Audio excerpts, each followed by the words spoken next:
I'm Shiva. I'm Sandy. And this is Our Relaxing Hobby.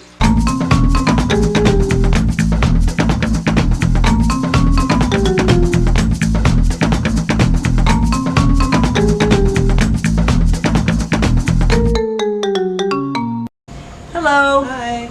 Tonight's episode is going to be, I guess, about ropefish. We're going to talk a little about ropefish and feeding them. How to feed them. You know, that's kind of interesting. Ropefish are kind of cool. Mm-hmm. So we're going to talk a little. Kind of very cool. Kind of cool. They're kind of like water snakes to me. I'm a little bit intimidated by them. I mean, I'm not terrified, They're but like the biggest pussies we've got as far as aquatics are concerned. Have you ever been bitten by one? No, okay. no. They've wrapped themselves around my hand, but never bitten me. Yeah, we got friendly hippie ass ropefish. So yeah, you know, I don't care what Mr. Caption says. He thinks they're evil overlords. Is that what he thinks? That's what Mr. Caption says. Anyway. But again, Shiva believes in a varied diet for all her animals, all her fish. Yes. Hopefully you can't see this in the dogs to hear, but the dog is walking by. Go lay down, puppy. Mm-hmm. But sorry about that. I don't know if you can see that, but well, there's a reason why I believe in varied diets for fish, and that's because it helps keep them healthy. Right. You know, so she it's does kind of like yeah. with us. If we ate the same thing constantly, yeah, we probably could. We wouldn't be happy about it, and we'd probably be missing something. Right, some nutrient that we needed. So she does vary the diet. So we're going to give you a couple things that she feeds her ropefish. Yeah. Starting with, let's start with the easy one. Well, let's start with what ropefish are. Okay. It's a fish. Well, yeah, it's a fish, but they're predators. Yeah. They are actually predatory fish. Okay. Now, we were just talking about how docile and whatnot they are, and they are very docile. I mean, you can stick your hand in there, and they're not going to bite your hand or anything. However, they will bite anything that they can fit in their mouth, like tadpoles. Neons. Okay, you're talking about fish. Yeah. We haven't ever put any fish in there that might be in danger. Because we know that. Yeah. We know this. Yeah, we know. So, because you have put tadpoles. You have put. Did you put baby minnows in there? No. No. Okay. But basically, with ropefish are predatory. Their natural foods are generally anything they can catch. Right, anything they can fit in their mouth. They come from the Congo. No, Amazon, my bad. Amazon, I'll say. Yeah, that's Congo. Yeah, I did that the one time we did a ropefish thing, and I was like, oh yeah, they come from the Congo. I was like, wait a minute, I know better than Amazon. But, yeah, and they're all caught wild and shipped in, which we're hoping to eventually breed ours, but we'll see. Good luck. Yeah. We'll see what happens. Yeah, but fish doesn't happen very often, if ever. So, but they do eat, like I said, they do. One of the natural things she does do for them is tadpoles, which I think we've talked about somewhere else. Yeah. Now with tadpoles, what I do, since you can't just march on down to your local pet store and get tadpoles unless you got a really specialized pet store that does animals that eat tadpoles, right. You know, exclusively. So what I do is I usually have like small ponds or even buckets of water, anything, and the frogs stick them outside. Yeah, and we have lots of frogs. Yes, we have lots of frogs, especially if you have a water garden, you're going to have frogs. Right. So just even buckets, Tupperware containers, anything with water in it. They're going to aquariums, small ponds. You know, you will get tadpoles, and I just collect them, wash them off. Basically, get them all in a net, and I spray a hose over them to wash them off, and then I throw them in with my ropefish. Ropefish go crazy; they love them. And the nice thing about tadpoles is that you can raise them to various different sizes depending on the because we do have different sized ropefish. Yeah, we've got one that's closing in on 2 feet, and we've got another one who's a baby who's like 6 inches. Yeah, so we do have different sized tadpoles for different sized ropefish. Even though the bigger ones will eat the little tadpoles. Oh yeah, they will if they can. If they can see them, they'll get after them. Yeah, so it's kind of fun to watch them. I don't know if we have any video of them actually going after tadpoles. Yeah, we'll have to. But tadpoles is a nice nutritional meal for them. That's just something quick that we can do. But then I think you have some different varieties of stuff that you feed them as well every day. Right. Those are treats. Yeah. Tadpoles are treats. Tadpoles are treats. Right. We only get tadpoles during the frog breeding season anyway. So we don't have year-round tadpoles here. Right. Now, what we do have year-round is we can get the main thing that I feed my ropefish are mealworms. And mealworms are basically like insect larvae. Now, you may be wondering, where do I get that? No, we don't raise our own insect larvae. Don't tempt her. What we do... Don't tempt her. It's no, gross. it's pain in the ass. I wouldn't do it. I mean, every now and then I might find some maggots out there. Oh, stop it.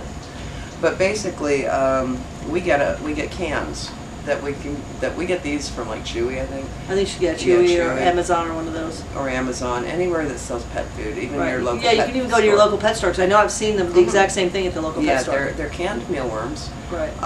Basically, you get them anywhere where they sell food specifically for reptiles, because this is what you feed like carnivorous lizards, like tengus and things like that.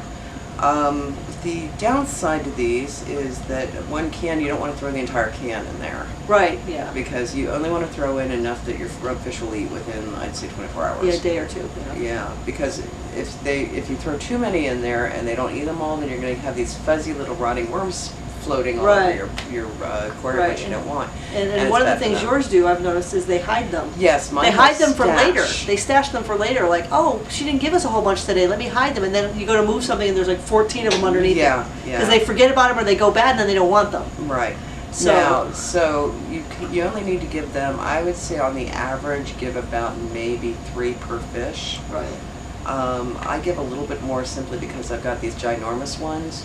And then they gobble up a hell of a lot more than 3, and then my younger ones are like, hey, what about us? So I always give a little bit more, but on the average, I would say give 3 per fish. And then you need to store the open can in the refrigerator. Yeah, that's another thing. These cans, because you're only using a few of them. Yeah. They will go bad. So yeah, they will. They will go bad if you leave them out in room temperature. So you store them in the fridge. And then for about 3 or 4 days at least. Oh, I've kept a week in the fridge. Week? Okay. Yeah. See, I don't have ropefish, so. Yeah, they get fed twice a day, and so twice a day, I got 7 of them. I'm putting in about a tablespoon of worms every feeding, so it takes me less, but these can go at least 7 days. Okay. So these are, they're like cat food cans, or like small cat food cans, and they're not expensive really. As opposed to the alternative, which are bloodworms. These guys, bloodworms is something we do every once in a while, but those are a little more expensive. The cans, I've seen them go anywhere from $2.14 up to about $4 a can.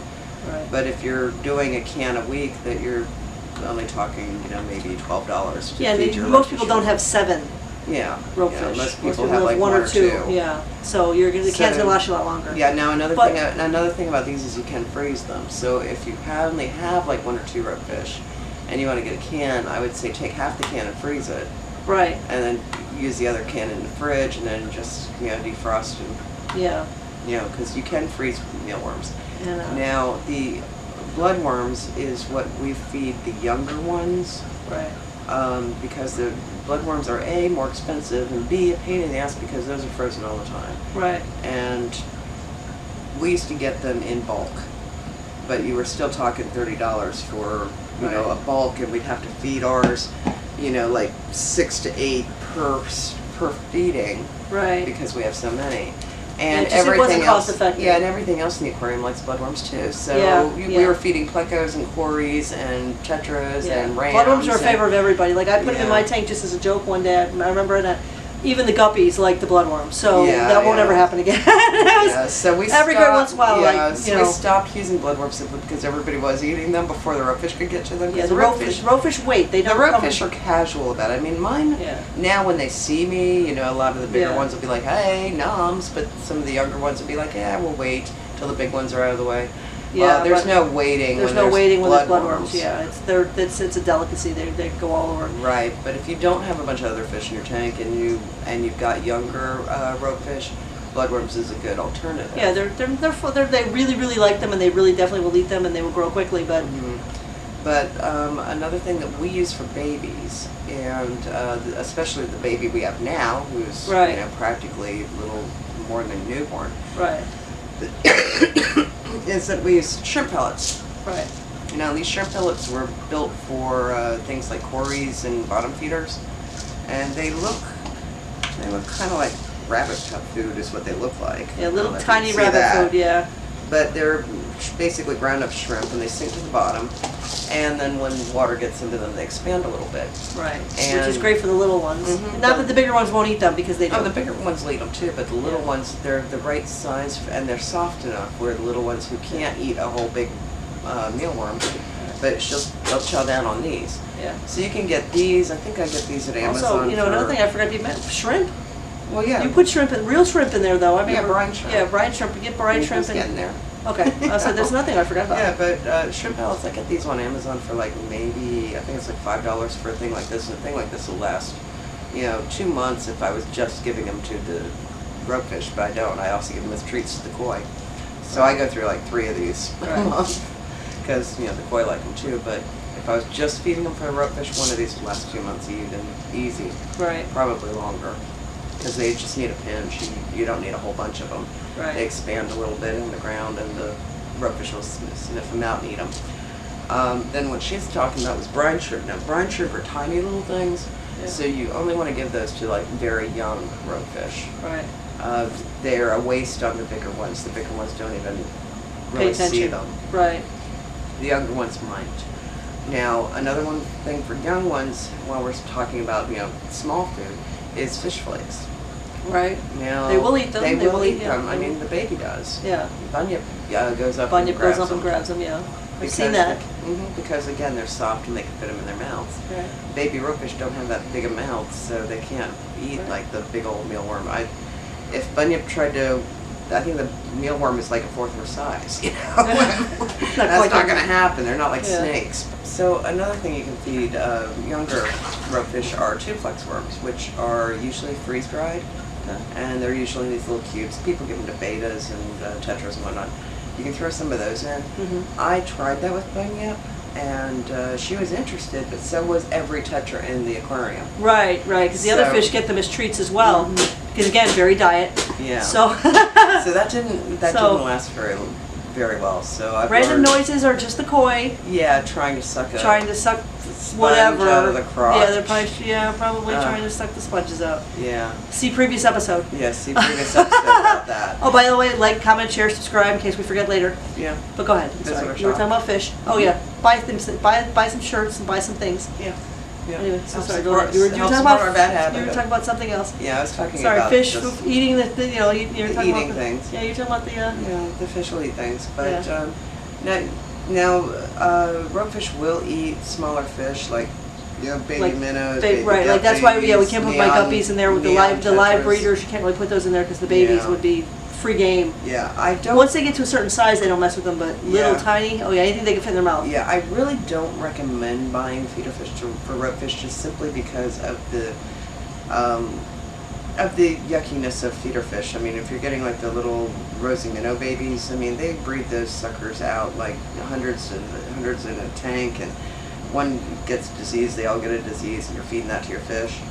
And you don't see previous episodes about Shiva hating to use feeder fish. Yeah, and then don't get the bright idea. Oh well, I'll just feed them neons. Those are wild caught, and and you know how expensive neons can get, especially how many fish that ropefish will eat. Yeah.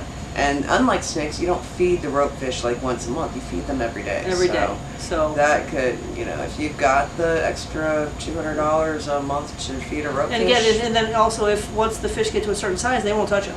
Yeah. So, you get a neon in there and it survives a couple weeks.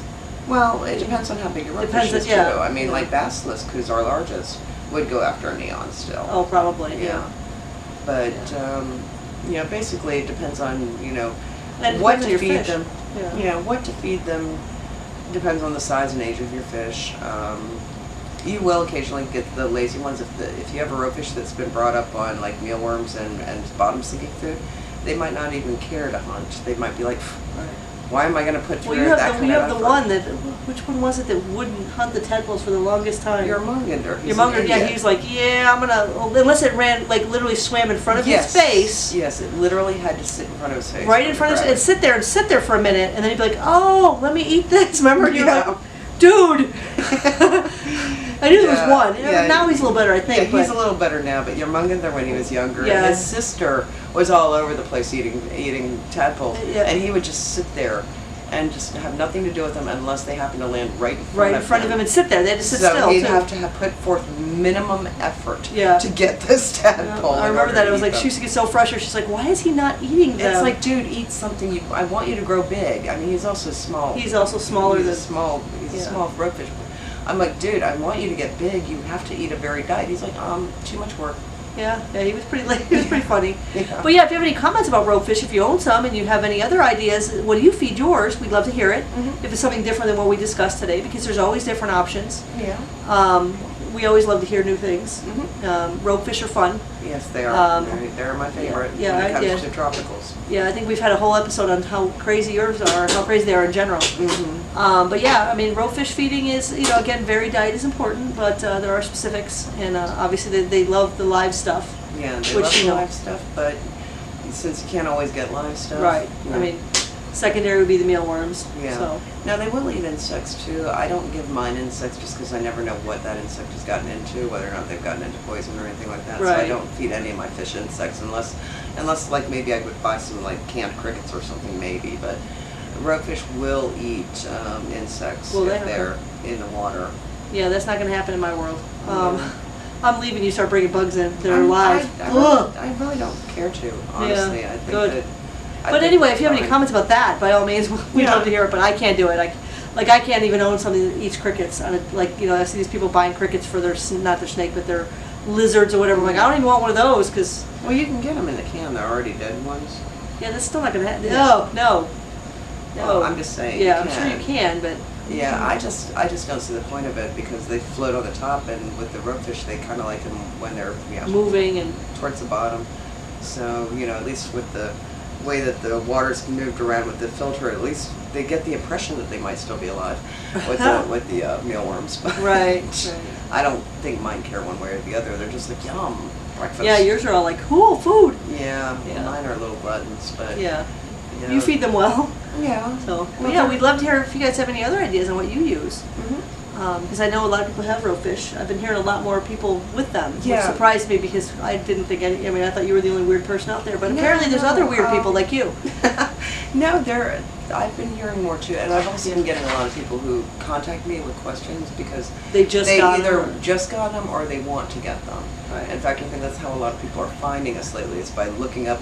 What do you do with ropefish on YouTube? And then they bam into like our Ropefish Friends episode or one of the others. The Moving Sneaky Ropefish episode or whatever.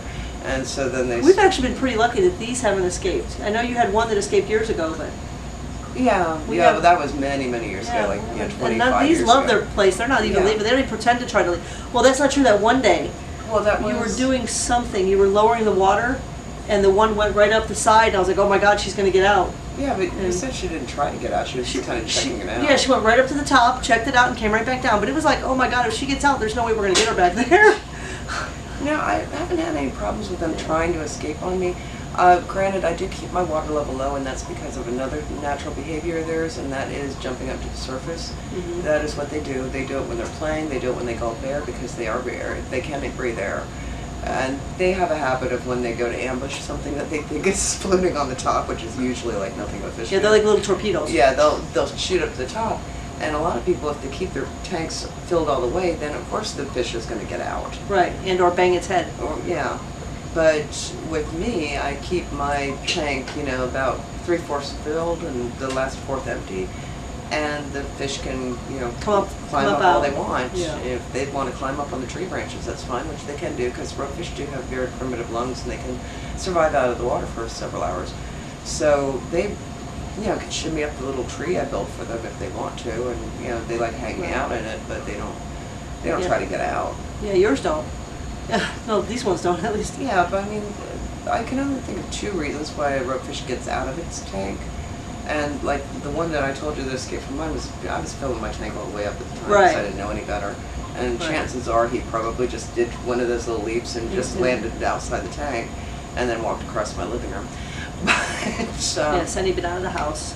Yeah, but the only 2 reasons I can think of a ropefish trying to get out of their aquarium is either because the water was too high and it was just easy, or because there's something wrong with the water and they want out, because the same reason why you see fish that are jumping frequently and all the time, it's something wrong with the water.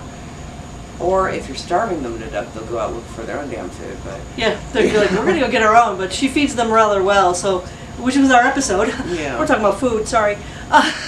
Get off topic a little bit. But it's good to know that ropefish do have a reputation of being escape artists. Right. Mainly for the reasons I mentioned. Probably because the water was too high. It was probably the most common. Yeah, that's. I would think that's common because my water is much higher. Even at the pet shop, when we look in and they have like the tank full of ropefish, and then you'll see one in the tank next door. Yeah, there was one that was 2 tanks over, and he said it was because the water he forgot and had the water level too high, and it slid right on over there. Yeah, and it just it was visiting everybody's tanks. Yeah, so he was like he remembered because he's like that's how I forgot. He said it's my own fault. Yeah. So he knew, and because he has a ropefish. Mm-hmm. He has one that's a pet, and so he was like, I don't even know what I was thinking. Yeah. So it happens though. So, I mean, even pros will forget. Yeah. I mean, I just have been so familiar with ropefish, I knew keep the water level down. Right. Yeah, I know that some people don't think that that's aesthetically pleasing, and they're like, oh no, we have to have the aquarium filled all the way to top. Well, in that case, either get a screen, a tight-fitting screen, or don't keep ropefish. Yeah, ropefish are escape artists when they have the opportunity. They're curious, more or less. Yeah, because yours are very curious. Mm-hmm. And then again, we're talking about diet. Shame on us. We keep. Mm-hmm. We're never going to. We never stay on topic. We never stay on topic. Yeah. Fish food. Yes. But no. Ropefish are kind of cool. I mean, these are kind of cool because I even put my hand in there and they don't try to bite me, which is a little I've never known of a ropefish ever biting anybody. With my luck. You know, ladybugs aren't supposed to bite either, but every time one lands on me, I get bit. I'm telling you, they hate me. Ladybugs hate me. Delicious. Ladybugs hate me. Fine, I'll let the ropefish know you're delicious. I'm going to feed the ladybugs to the ropefish. They'd love it. They probably would. They probably would. Next time I catch a ladybug, I'm going to film myself throwing that sucker to the ropefish. Mm-hmm. You think I'm kidding? And you call me the evil host. You are the evil host. I don't. Let's talk about my nose. But no, I don't. But anyway, if you have any questions or comments about the ropefish or the feedings, we'd be happy to find out for you if we don't know. Yeah. If there's any other fish you want to talk about feedings, we would be happy to discuss that as well. Yeah. Like, comment, subscribe, share, buy shirts. Yeah, we have a shop. I don't have a shirt on right now because oops. Yeah. Nope, we're slackers. We're slackers. I wore my Yamranga shirt because we're talking about ropefish. Okay, gotcha. Yeah. I wore my Baby Yoda shirt because I don't even know why. Yeah. Because it was the shirt I grabbed. Had to put a shirt on. Yeah, we do have a. Or we could do shirtless episodes. Tell us about that. Although, not happening. No, I have thought about we should do one with our onesies. We'll do a onesie episode. Oh, when it gets cooler, not now. When it gets cooler, not right now. When it gets cooler, we'll put on our onesies and do a onesie episode. We've had onesie parties. Yeah. People love coming to your house. We have onesie parties. Yeah. We have no lives. Yeah. We're so crazy. But we do have a graphics store which has T-shirts and all kinds of fun stuff. Yeah. We got, by all means, buy some stuff so that we can go do some more fun things, which we do have some more fun things planned. Yeah. We've been talking about that a little bit, so we're kind of excited about that. Mm-hmm. We'll talk more about that another time, I guess. Yeah, we've got fun things planned. We're just waiting for that perfect storm of the correct weather. Money. Us not having an emergency that sucks out our money for a week or two. Like disappears. Money just disappears. It does. So, but again, I think if you have any questions or comments, we'd love to hear them. Mm-hmm. Anything else we need to add for this week's? Not that I can think of right off the top of my head. Feeding ropefish is actually pretty easy. Yeah. You just need to be able to make a commitment and. Again, I think any fish is a commitment. You remember that's the whole point of our relaxing hobby is it's not relaxing. No. Not even a little. No kidding. No. But I mean, the nice thing about ropefish food is like these things you can buy them in bulk and store them. Right. You know, I get like about 5 cans of these 5 a month and just kind of store them. That way, whenever the supply chain screws up and we don't get, we didn't even talk about that. Yeah, oh Lord. Oh, don't even start on the supply chain. There was, what was it? It was a couple months that we couldn't get flakes, fish flakes. I have a standing order and it was not coming through, so we were like scrambling looking for fish flakes. Yeah. And then pleco wafers for a minute. Yeah, we had a problem with those. Which is fun because we breed plecos. That was fun. Yeah, that was fun. And every now and then there's a shortage on the mealworms. So what we've done is we get more than we need for a couple months, and then that way when we're rotating out our food, there's always extra. So just in case. We're good for if there's one of those. We're sorry we can't fulfill your order this month. Yeah, or a hurricane or something. Yeah, a hurricane or whatever. Because welcome to our world in Florida. Mm-hmm. But If you have any questions, comment, like, share, subscribe. We'd love to hear from you. And for any of you just want to comment, we'd like to hear from you. Yeah. So if you want to laugh at us, we'd love to hear from you. We're game for that too. Yeah. You can laugh at us all we want. Yeah, because this is our relaxing hobby. Yeah. We laugh at ourselves all the time. All the time. Yeah. Have a nice evening. Yeah. See you next time. Bye.